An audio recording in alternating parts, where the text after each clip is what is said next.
Kilig ang hatid ni Kim Chiu at Paolo Avellino sa episode 28 ng kanilang palabas na What's Wrong with Secretary Kim, kung saan makikita ang kissing scene na naganap sa loob ng cabinet. Agad na nagtrending ang kanilang kissing scene ni Kim at Paolo sa social media na kinakikiligan ng Kim Pao fans. Palaba na nakipaghalikan si Kim kay Paolo at kitang-kita ang ganda ng kanilang chemistry. Narito ang video.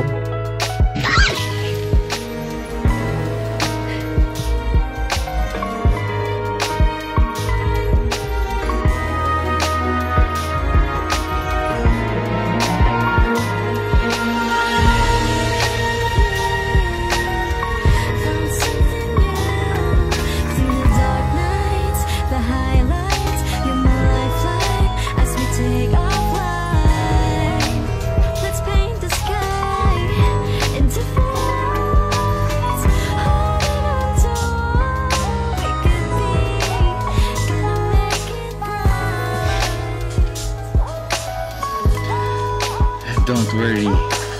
Tama naman yung mga ate mo. I'll show them kung gaano ako kaseryoso sa'yo, boss. Copy po.